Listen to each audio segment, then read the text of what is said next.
What's happening, my beautiful people? My name is LaBelle. Welcome back to the YouTube channel. Do I look red to you? Maybe not. I can't tell if it's something with the lighting.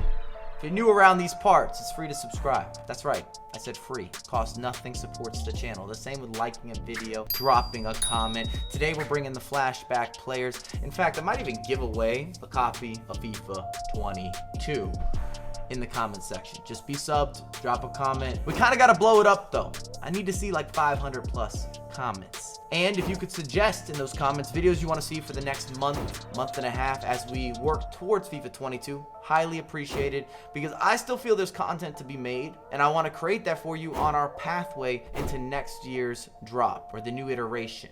Also expect a birthday party live and in person. If you're in New York City, New Jersey, Connecticut, that area, oh, I'm gonna bring something special. We will have a launch event, some sort of open bar. That I can guarantee. You see the hands are moving, getting hot, getting spicy. Give me some of them premium quality tacos. Take me back to California, Texas, New Mexico, Arizona. I can keep naming states that deliver better than New York City when it comes to tacos. I'm giving you a top 15, by the way. Flashback players. Criteria, only Flashback players, as expected. And performance-based, and not taking into consideration the price points. Just the performance on the actual virtual pitch.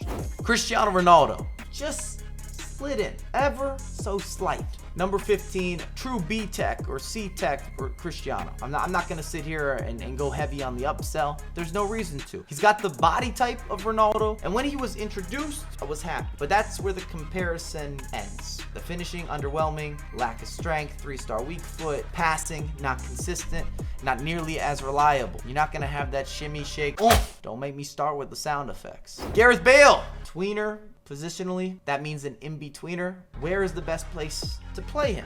Is Bale's time lost as a viable contributor in FIFA? It's a question. Bale used to be a starter Pokemon every single year, and you looked forward to the evolutions. But that's not the case anymore, or it doesn't seem that way, unless we got a Benjamin Bale. That's a quality reference. If you know it, say something. Jerome might be a surprise for some. I have high hopes. We have an ongoing relationship through previous FIFA installments, and he's a box checker with easy link-ups. You need a fullback, French, Bundesliga, also a strong link to Mbabu. I'm just tossing it out there, manifesting, putting it into the atmosphere, and he was free if you completed the objective. Not that that comes into his placement, but it is an observation. It's also a fact.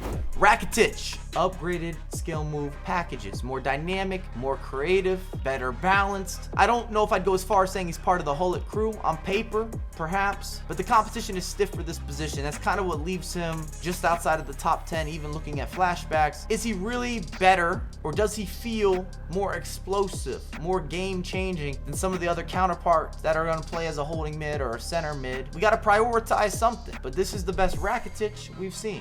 Pique, many of you will stand by. You're gonna salute Pique. He's surprisingly better than expected. You have to adjust to him. He does have a 6'4" frame, which is helpful. I'm not talking about beds or mattresses or pictures. These are all references revolving around frames. Once you have a mastery though of Pique and some of his turning, how he mirrors runs, you could work with them. Not necessarily a player I gravitate towards, but I make videos for the masses, and I've gone up against him a lot in FIFA 21. I mean, a lot. And he's been impressive.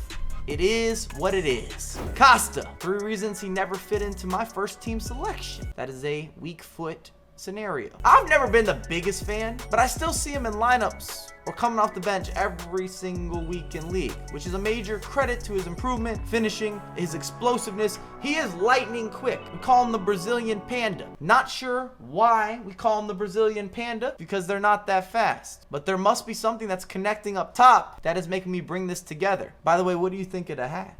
New York City Apple.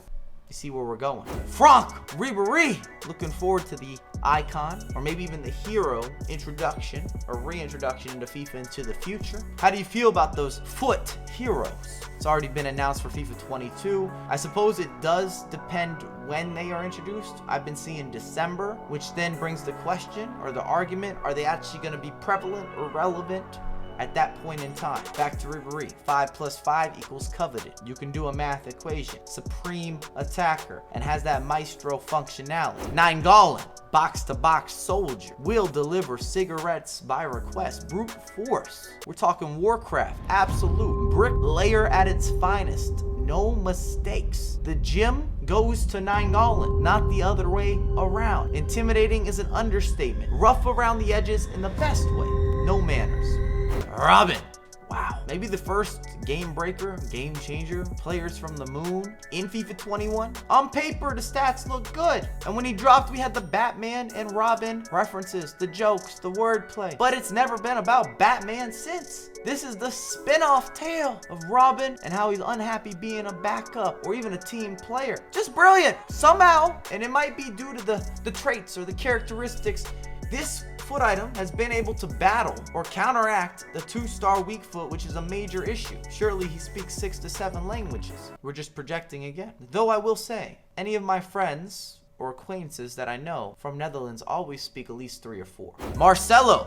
We've been blessed. Resurgence. FIFA gods are answering prayers. Skills, movements, offensive variation. In fact, there's not a better attacking fullback. And with the transition meta-wise, Marcelo is on the up and up. You can argue you maybe don't love his defense or the consistency of some of that defensive awareness or position. That I understand. But if you need the true artist role in this position, who's better from an offensive perspective? This guy's limitless. It's all achievable. Carlos Tevez. Wow. Mean freaking attacker. Scary player on the virtual pitch. Aggressive, physical, a constant reminder not to let up. He will roast and toast and burn all of the above. Ruin your breakfast. Quick counters and lateral movement. That's what he's serving up on a regular basis. Brilliant finesse shot as well. You could ask for the 5-piece if you really want to nitpick. I'm talking about weak foot or skill moves. But this guy is special as is. And I'm not going to take that away from him. Coutinho, the professor with the lesson plans. Putting kids back in school. 1-foot champs match at a time. The middies, the defenders, flying by. What a player. Free flow, fluid, everything that Brazil is known for. All encompassing, unpredictable, effortless. The definition of the seat. You don't know what's coming, but it's going your direction. He could rob you without you even knowing it. Coutinho has been very impressive. In fact, I would say the top 10 of the flashback grouping or the collective, strong, like Donkey Kong. You could include any of them into the team now, not outdated. Speaking of, shaarawy. I'm still using him right now in July. And I didn't lose any matches in the previous weekend league with shaarawy as a main contributor. That's a review. I can leave it there. He's an anomaly or a savant type of player this year. The stats, they look good. I'm not going to take away from them, but I would be lying to your face, all of your faces, if I made the claim that his stats and his output match up. His output is just clearly better. He's number 3 at an 88 overall, killing the game. I love this man. Lifesaver. You don't need the candy. Get rid of the pool floaties. You're good to go. Just buy an shaarawy. Dembele. Disgusting. Side to side. He rocks the boat. Smooth. Silky. Another one of those players that gives you that unpredictable notion. Fine lines. Pure perfection, expression. The man writes in cursive. He doesn't even know if he's left-footed or he's right-footed. These are good problems to have. Drum roll, please! Mbabu.